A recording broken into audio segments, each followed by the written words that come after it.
Hello friends, welcome in chemical दुनिया।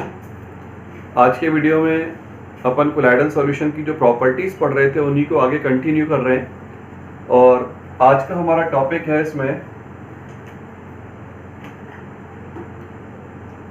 Optical property और Tyndall effect.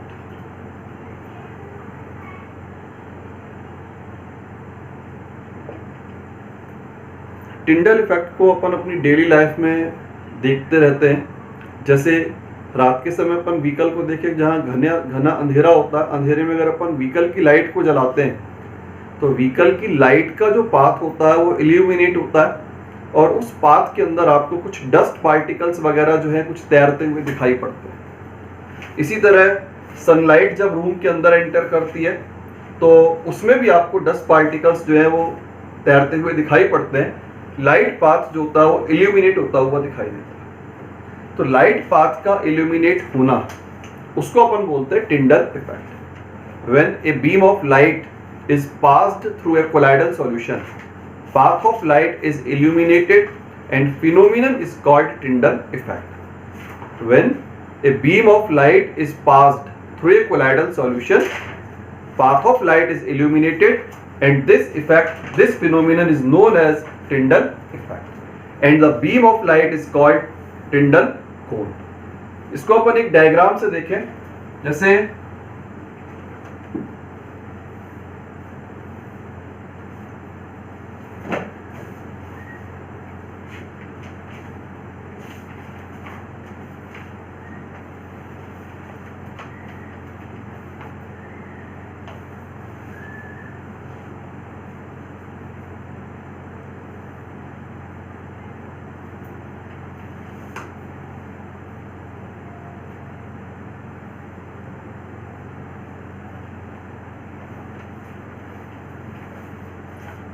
अब यहां पर अपन ने इसमें फिल किया हुआ है कोलाइडल सॉल्यूशन।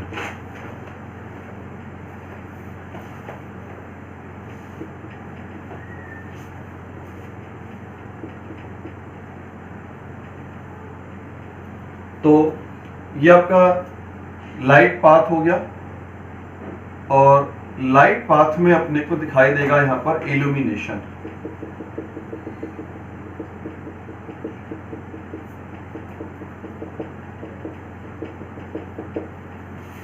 तो ये जो फिनोमिनन होता है इस फिनोमिनन को अपन नाम देते हैं यहाँ पर टिंडल इफेक्ट। और ये जो आप कोन शेप स्ट्रक्चर देख रहे हैं, इस कोन शेप स्ट्रक्चर को बोला जाता है यहाँ पर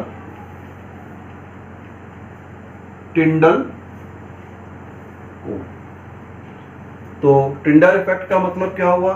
when a beam of light is passed through a colloidal solution, the path of light is illuminated and this phenomenon is called Tyndall effect. And the Tyndall effect is due to the scattering of light by the colloidal particles.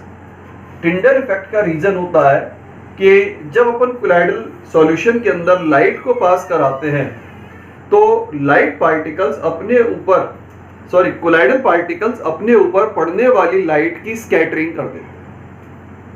किसी भी colloidal solution के अंदर जब light pass की जाती है तो light particles colloidal particles अपने ऊपर पड़ने वाली लाइट की स्कैटरिंग कर देते हैं। और जब लाइट की स्कैटरिंग होती है तो उस स्कैटरिंग की वजह से टिंडल इफेक्ट जो है वो अपने को दिखाई पड़ता है। इसमें एक्चुअल में अपने को पार्टिकल कभी भी कोलाइडल पार्टिकल दिखाई नहीं देगा।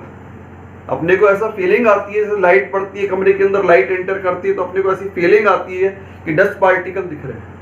एक्चुअल में हमें डस्ट पार्टिकल नहीं दिख रहा है, हम डस्ट पार्टिकल को देख ही नहीं सकते उसको, क्योंकि कोलाइडल पार्टिकल साइज में इतने छोटे होते हैं कि वो सिंपल माइक्रोस्कोप से भी नहीं देखे जा सकते।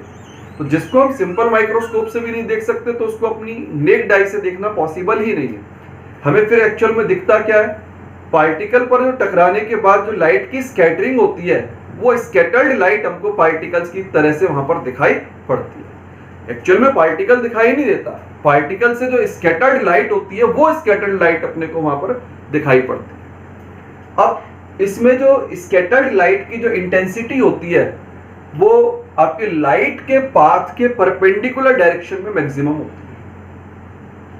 जैसे लाइट आपकी इस पाथ से जा रही है तो स्कैटरिंग जो होगी वो परपेंडिकुलर डायरेक्शन में मैक्सिमम होगी। जैसे अपन इसको यूं समझें कि कमरे में लाइट आ रही है, इधर से सामने से लाइट आ रही है मेरी तरफ और मैं उसको लाइट के पाथ में खड़ा होकर के उस टिंडल इफेक्ट को देखने की कोशिश करूं तो नहीं दिखाई पड़ेगा।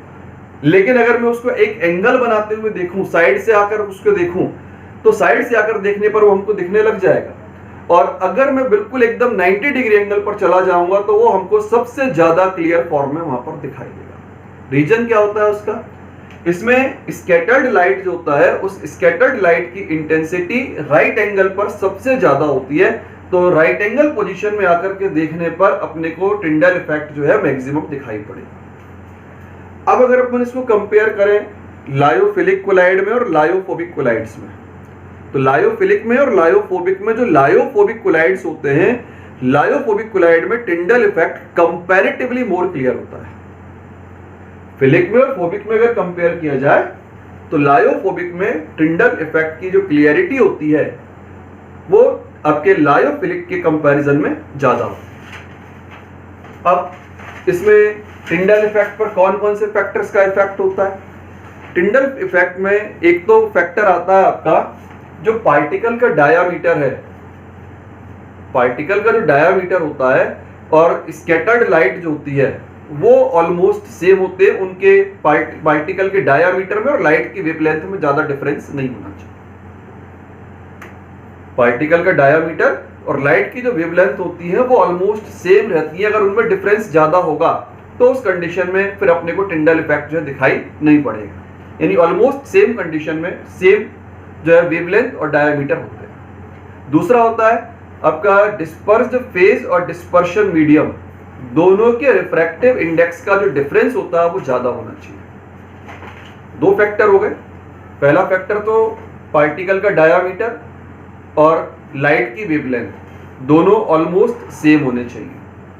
दूसरी बात जो आपका डिस्पर्स्ड फेज और डिस्पर्शन मीडियम, दोनों के रिफ्रैक्टिव इंडेक्स का जो डिफरेंस है वो जितना ज्यादा होगा आपका जो टिंडल इफेक्ट होता है उतना ही ज्यादा क्लियर होता है। तो ये आपका जो है टिंडल इफेक्ट है। इसी को अपन बोलते हैं ऑप्टिकल प्रॉपर्टी। जब भी किसी कोलाइडल सॉल के अंदर आप लाइट बीम को पास कराओगे तो लाइट बीम को पास कराने पर लाइट पाथ इल्यूमिनेट होता है। लाइट पाथ का इल्यूमिनेशन, ये जो फिनोमिनन है इसको नाम मिला टिंडल इफेक्ट। टिंडल इफेक्ट नाम जो मिला हुआ है वो आपका साइंटिस्ट टिंडल साइंटिस्ट के नाम पर ही टिंडल इफेक्ट जो है दिया गया। टिंडल ने इसको स्टडी किया था, इस वजह से इसको टिंडल इफेक्ट बोलते हैं। और जो लाइट पाथ होता है, जो कोन शेप अपने को बना हुआ दिखाई पड़ता है, इसको अपन नाम देते हैं यहाँ पर टिंडल कोन। अब टिंडल इफेक्ट का रीजन होता है जब कोलाइडल पार्टिकल पर लाइट पड़ती है तो कोलाइडल पार्टिकल लाइट की स्कैटरिंग करते हैं। कोलाइडल पार्टिकल लाइट की स्कैटरिंग कर देते हैं और उस स्कैटरिंग की वजह से अपने को लाइट पाथ इल्यूमिनेट होता हुआ दिखाई देता है। अच्छा, स्कैटरिंग भी जो होती है वो नॉर्मली जो स्कैटर्ड लाइट होती है वो आपकी वेवलेंथ की 4th पावर के साथ इनवर्सली प्रोपोर्शनल का रिलेशन रखती है। यानी शॉर्ट वेवलेंथ होंगे उनकी स्कैटरिंग ज्यादा होती है, लॉन्ग वेवलेंथ होते हैं उनकी स्कैटरिंग कम होती है। तो यही रीजन होता है कि मैक्सिमम कोलाइड्स जो होते हैं नेचर में, जितने भी नेचुरल कोलाइड्स होते हैं, ब्लू या वायलेट कलर में अपने को दिखाई देते हैं। तो ब्लू कलर की स्कैटरिंग जो होती है काफी ज्यादा होती है, इसी वजह से नेचुरल कोलाइड्स जो होते हैं वो आपको ब्लू कलर में दिखाई देते हैं। अब इसमें स्कैटर्ड लाइट की जो इंटेंसिटी थी वो स्कैटर्ड लाइट की इंटेंसिटी लाइट पाथ के परपेंडिकुलर मैक्सिमम होती है। तो अगर अपने को टिंडल इफेक्ट की क्लियर स्टडी करनी है तो अपने को लाइट पाथ के परपेंडिकुलर खड़े होकर के लाइट पाथ के परपेंडिकुलर पोजीशन में आकर के उसको देखना चाहिए। अब इसमें फैक्टर्स की बात करें तो दो फैक्टर होते हैं। एक फैक्टर होता है पार्टिकल का डायामीटर और वेवलेंथ। पार्टिकल का डायामीटर और स्कैटर्ड वेवलेंथ ऑलमोस्ट सेम होनी चाहिए, तभी आपका टिंडल इफेक्ट क्लियर होगा। जितना पार्टिकल का डायामीटर होता है, एक्चुअल में पार्टिकल अपने डायामीटर के अप्रॉक्स जो वेवलेंथ होती है उन्हीं की स्कैटरिंग करते हैं। पार्टिकल का डायामीटर है उसके अप्रॉक्स जो वेवलेंथ होंगी उन्हीं की स्कैटरिंग करते हैं और उसी की वजह से अपने को कोलाइडल सॉल के अंदर कलर दिखाई पड़ता है। दूसरा डिस्पर्स्ड फेज, डिस्पर्शन मीडियम, दोनों के रिफ्रैक्टिव इंडेक्स का जो डिफरेंस है जितना ज्यादा होगा आपको जो टिंडल इफेक्ट है उतना ही ज्यादा क्लियर दिखाई पड़ेगा। एग्जाम्पल की बात करें तो मैंने भी आपको सनलाइट वाला एग्जाम्पल दिया। कमरे के अंदर सनलाइट एंटर करती है तो आपको लाइट पाथ इल्यूमिनेट होता हुआ दिखता है। दूसरा एग्जाम्पल, आप पिक्चर हॉल में जाएं तो पिक्चर हॉल के अंदर जो प्रोजेक्टर से लाइट आती है उस लाइट के अंदर भी आपको व्हाइट कलर के पार्टिकल्स जो है आपको फ्लॉट करते हुए दिखाई पड़ते हैं। तो वो पार्टिकल भी एक्चुअल में कोलाइडल पार्टिकल्स होते हैं, और वो पार्टिकल मतलब जो अपने को दिखाई पड़ता है एक्चुअल में वो पार्टिकल ना होकर के वो स्कैटर्ड लाइट होती है। नेक्स्ट पॉइंट आता है इसका इलेक्ट्रिकल प्रॉपर्टीज। देखिए इलेक्ट्रिकल प्रॉपर्टीज जो होती हैं कोलाइडल सॉल्यूशन की, उसमें आपके जो कोलाइडल सॉल्यूशन के जो कोलाइडल पार्टिकल्स होते हैं उन कोलाइडल पार्टिकल्स की सरफेस पर चार्ज होता है, और सारे के सारे कोलाइडल पार्टिकल्स जो होते हैं वो सेम चार्ज को कैरी करते हैं। किसी भी कोलाइडल सॉल्यूशन में कोलाइडल पार्टिकल्स जो है उन पार्टिकल्स की सरफेस के ऊपर चार्ज होता है, और सारे के सारे पार्टिकल्स सेम चार्ज को ही कैरी करते हैं। अगर सारे एक पार्टिकल पर पॉजिटिव है तो बाकी सब पर भी पॉजिटिव होगा, एक पार्टिकल पर नेगेटिव है तो बाकी सब पर भी नेगेटिव होगा। और ये सेम चार्ज जो होता है ये किसी भी कोलाइडल सॉल्व की स्टेबिलिटी के लिए रेस्पॉन्सिबल होता है। रेस्पॉन्सिबल कैसे भाई? सेम चार्ज के कारण से कोलाइडल पार्टिकल्स में ग्रुपिंग पॉसिबल नहीं होगी। जब सेम चार्ज रहेगा उनमें आपस में रिपल्शन फोर्स रहेगा, रिपल्शन के कारण से ग्रुपिंग नहीं होगी और कोलाइडल स्टेट जो होगी वो स्टेबल बनी रहेगी। अब पार्टिकल पर जितना चार्ज होता है उसका अपोजिट चार्ज डिस्पर्शन मीडियम के अंदर होता है।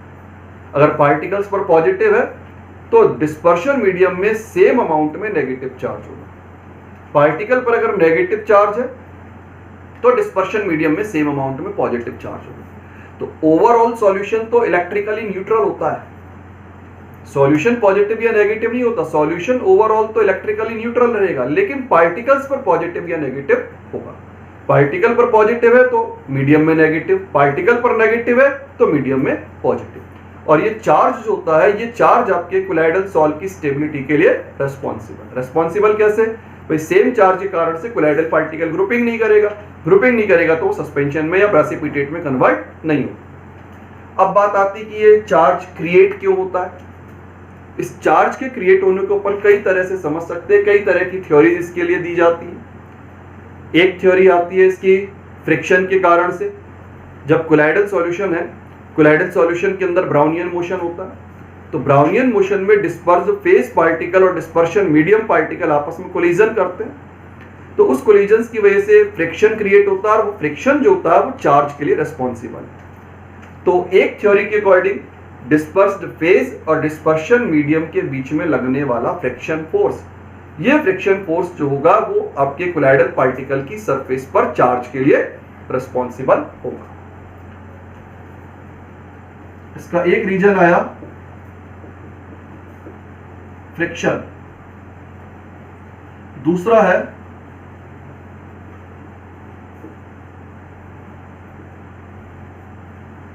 Surface compound. सरफेस कंपाउंड का एग्जांपल होता है सोप और डिटर्जेंट्स। सोप या डिटर्जेंट जो होते हैं इनको अपन बोलते हैं surface compound. For example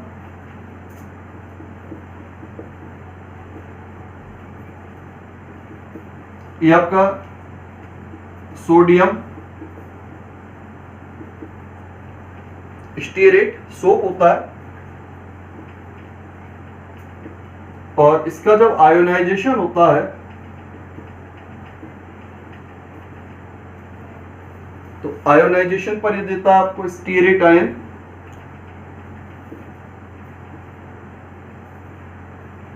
plus sodium है। जब तक कंसंट्रेशन लोअर देन सीएमसी होता है, क्रिटिकल मिसलाइजेशन कंसंट्रेशन, तब तक तो ये स्टीरेट आयन अलग अलग रहेंगे। लेकिन जैसे ही कंसंट्रेशन बढ़कर के सीएमसी के इक्वल या उससे अबव हो जाता है, स्टीरेट आयंस में ग्रुपिंग होती है और इस ग्रुपिंग में आयन आपके इस तरीके से अरेंज होते हैं।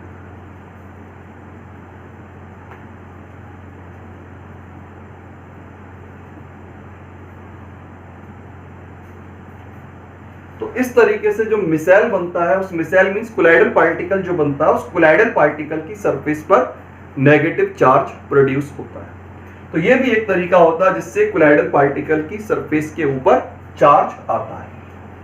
इसके बाद तीसरा और सबसे कॉमन जो मेथड होता है, adsorption of ions from dispersion medium. Colloidal particle अपने डिस्पर्शन मीडियम में से कुछ स्पेसिफिक आयंस को अपनी सरफेस के ऊपर एडजॉर्ब कर लेते हैं। थर्ड इसका मेथड है adsorption of ions from dispersion medium. तो जो कोलाइडल पार्टिकल्स होते हैं, ये कोलाइडल पार्टिकल्स अपने डिस्पर्शन मीडियम में से कुछ स्पेसिफिक आयंस को सरफेस पर एडजॉर्ब कर लेते हैं, और जब सरफेस के ऊपर कुछ स्पेसिफिक आयंस का एडजॉर्प्शन होता है तो इस एडजॉर्प्शन की वजह से पार्टिकल की सरफेस के ऊपर चार्ज प्रोड्यूस होता है। नॉर्मली कोलाइडल पार्टिकल उन आयंस को एडजॉर्ब करते हैं जो आयन कॉमन होते हैं, जो अपन ने पेप्टाइजेशन में पढ़ा था। फॉर एग्जांपल, जैसे आपका कोलाइडल पार्टिकल है फेरिक हाइड्रोक्साइड, ये आपका कोलाइडल पार्टिकल है,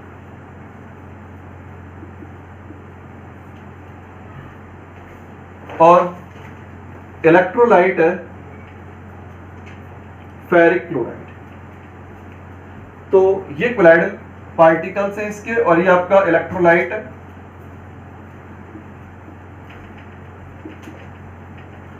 इन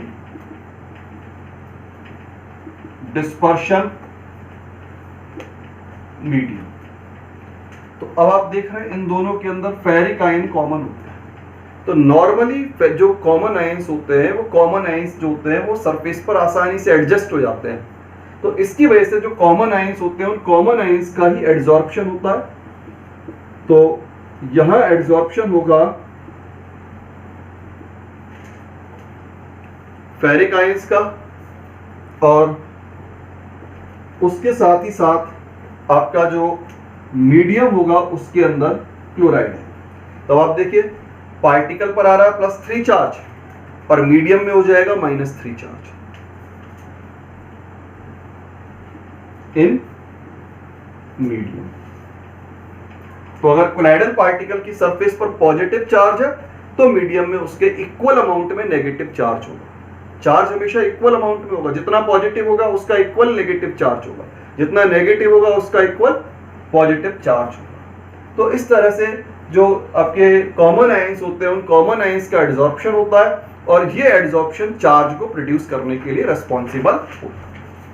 इसके अलावा कोलाइडल पार्टिकल का जो चार्ज होता है वो सॉल्ट को प्रिपेयर करने के मेथड पर भी डिपेंड करता है। आप सॉल्ट को किस तरीके से प्रिपेयर कर रहे हो, सॉल्ट प्रिपेयर करने का जो मेथड होता है वो कोलाइडल पार्टिकल के चार्ज को डिसाइड करने में काम आता है।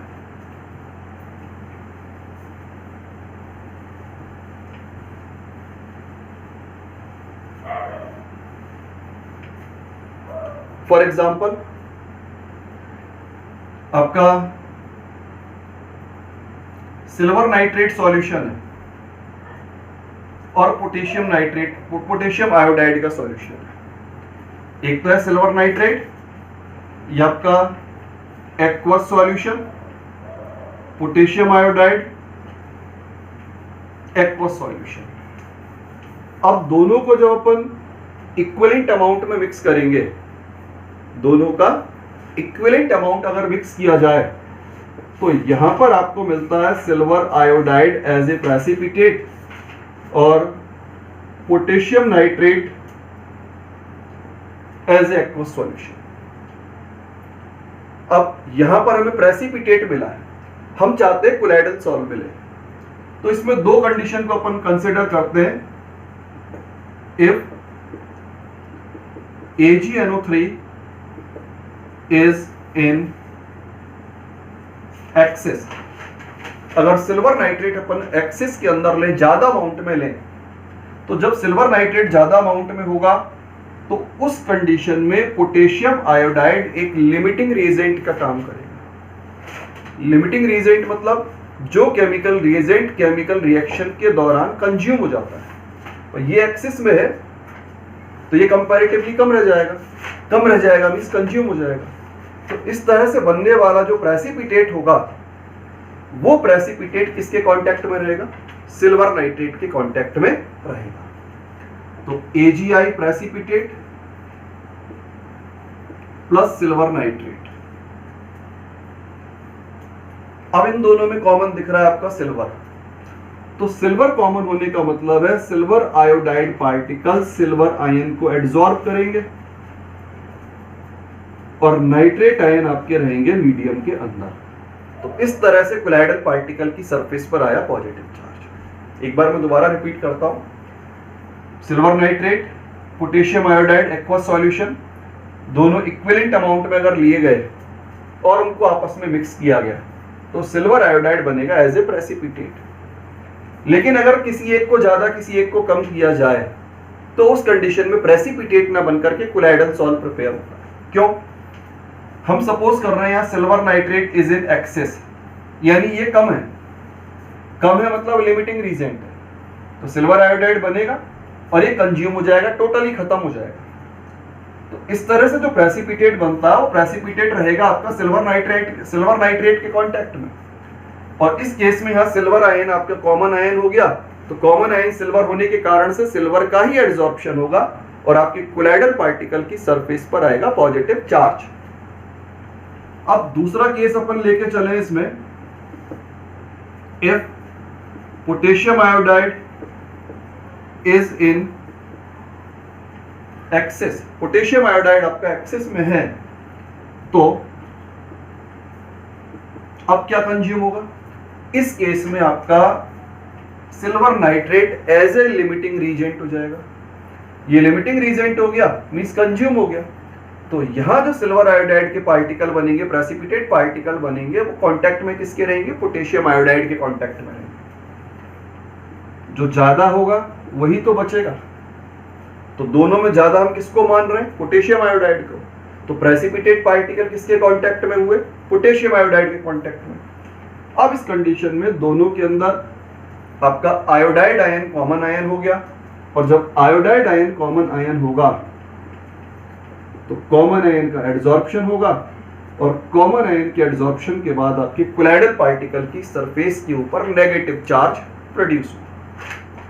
तो इस तरह से अपन देख रहे हैं कि कोलाइडल पार्टिकल तो सिल्वर आयोडाइड ही है, कोलाइडल पार्टिकल तो सिल्वर आयोडाइड ही है, लेकिन जो चार्ज प्रोड्यूस हो रहा है वो चार्ज आपका डिपेंड कर रहा है बनाने के मेथड पर। अगर हमने सिल्वर नाइट्रेट एक्सिस में लिया तो पॉजिटिव चार्ज क्रिएट हो रहा है, पोटेशियम आयोडाइड एक्सिस में लिया तो नेगेटिव चार्ज क्रिएट। तो इस तरह से चार्ज का क्रिएट होना अपन एक्सप्लेन कर सकते हैं। एक मेथड फ्रिक्शन मेथड, दूसरा मेथड सरफेस कंपाउंड वाली बात, तीसरा मेथड आपका आयंस का एड्सॉर्प्शन, कॉमन आयंस का एड्सॉर्प्शन, उस एड्सॉर्प्शन की वजह से चार्ज प्रोड्यूस होता है। अब ये एड्सॉर्प्शन के बाद चार्ज का किस तरह डिस्ट्रीब्यूशन होता है उसको देखें अपन।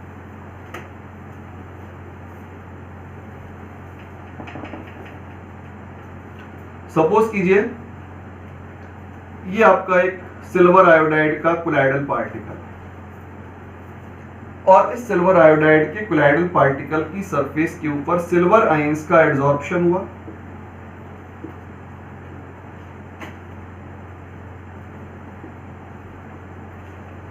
जब सिल्वर आयंस का एड्सॉर्प्शन होगा तो सिल्वर आयंस के एड्सॉर्प्शन के बाद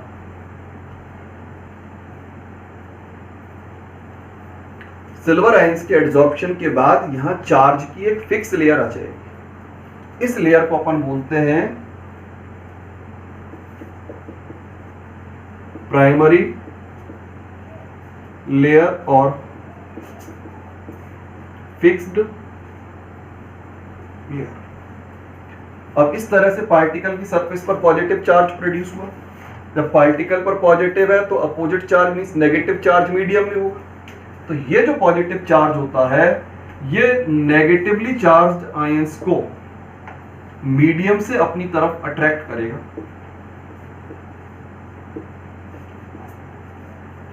positive charge negatively charge ions को मीडियम से अपनी तरफ अट्रैक्ट करेगा। तो इस तरह से कोलाइडल पार्टिकल तो ये था आपका AgI वाला। अब इसके चारों तरफ चार्ज की सेकेंड लेयर भी प्रोड्यूस होगी।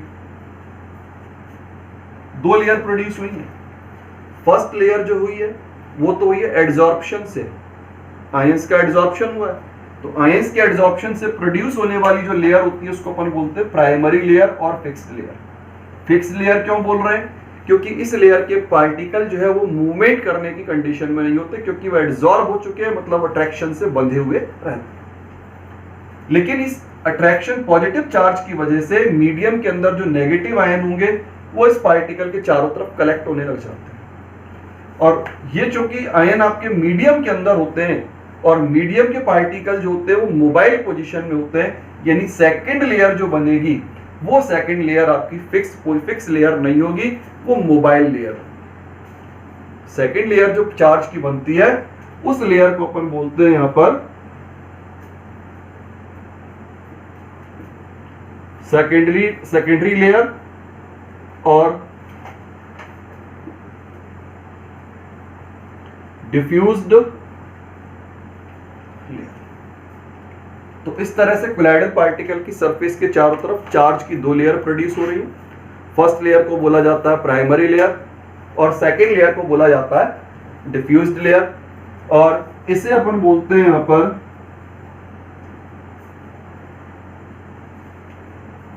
Helmholtz double layer system. ये पूरा का पूरा जो सिस्टम होता है इसको बोला जाता है हेल्महोल्ट्ज डबल लेयर सिस्टम। अब एक लेयर पे पॉजिटिव है, एक लेयर पर नेगेटिव है, तो पोटेंशियल डिफरेंस क्रिएट होगा। एक लेयर पॉजिटिव चार्ज की है, एक लेयर नेगेटिव चार्ज की है, तो पोटेंशियल डिफरेंस क्रिएट होगा। और इस पोटेंशियल डिफरेंस को अपन नाम देते हैं यहां पर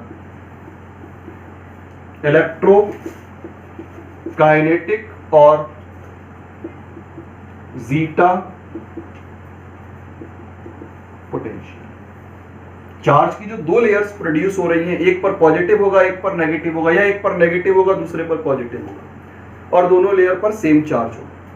तो इस तरह से दोनों लेयर्स के बीच में पोटेंशियल डिफरेंस डेवलप हो जाता है और इसी पोटेंशियल डिफरेंस को अपन नाम देते हैं इलेक्ट्रोकाइनेटिक पोटेंशियल और जीटा पोटेंशियल।